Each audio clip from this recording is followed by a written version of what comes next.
नमस्कार, मैं अंजना और आप देख रहे हैं अभ्यंक न्यूज नेटवर्क, भारत का सबसे सर्वाधिक खबरों वाला चैनल, जो आपको निष्पक्ष सच्ची खबरें सबसे पहले अभ्यंक न्यूज नेटवर्क पर मिलती हैं। तिब्बती आध्यात्मिक गुरु दलाई लामा ने अपना 90वां जन्मदिन धर्मशाला में सादगी और श्रद्धा के साथ मनाया। इस अवसर पर दुनिया भर से उन्हें शुभकामनाएं मिली। वहीं भारत के प्रधानमंत्री नरेंद्र मोदी ने भी उन्हें बधाई दी और उनके स्वास्थ्य तथा दीर्घायु की कामना की। खुद दलाई लामा ने अपने जीवन, उद्देश्य और भविष्य को लेकर एक भावुक संदेश साझा किया, जिसमें उन्होंने इशारों में 40 और वर्षों तक जीवित रहने की उम्मीद जताई। पीएम मोदी का शुभकामना संदेश। प्रधानमंत्री नरेंद्र मोदी ने दलाई लामा को उनके 90वें जन्म दिवस की बधाई देते हुए कहा, मैं 140 करोड़ भारतीयों की ओर से दलाई लामा को शुभकामनाएं देता हूँ। वे प्रेम, करुणा, धैर्य और नैतिक अनुशासन के प्रतीक हैं। हम उनके उत्तम स्वास्थ्य और दीर्घ जीवन की कामना करते हैं। उनका यह संदेश सोशल मीडिया प्लेटफॉर्म एक्स पर साझा किया गया, जिसे हजारों लोगों ने सराहा। दलाई लामा का जन्मदिन और उनका संदेश। अपने जन्मदिन पर दलाई लामा ने कहा कि वे आमतौर पर जन्मदिन नहीं मनाते, लेकिन इस बार दुनिया भर से आए शुभकामनाओं और आयोजनों ने उन्हें कुछ कहने के लिए प्रेरित किया। उन्होंने कहा, मैं एक साधारण बौद्ध भिक्षु हूँ। मैं प्रसिद्धि के पीछे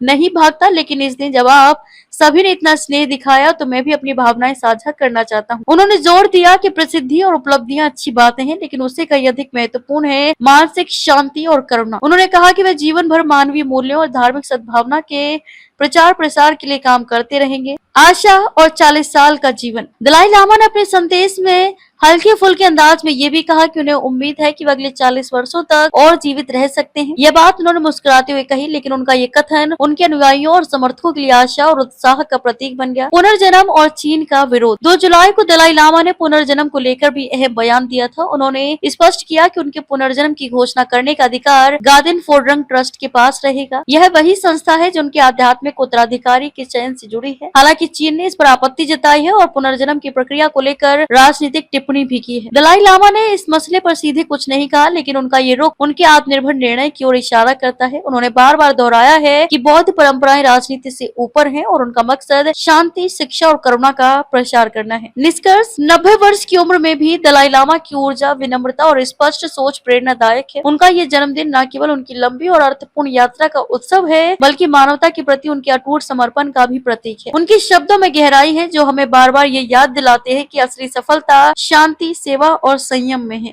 ताजा खबरों के लिए अभ्यंक न्यूज नेटवर्क पेज को फॉलो करें और लाइक करें, सब्सक्राइब करें, बेल आइकन को दबाना ना भूलें।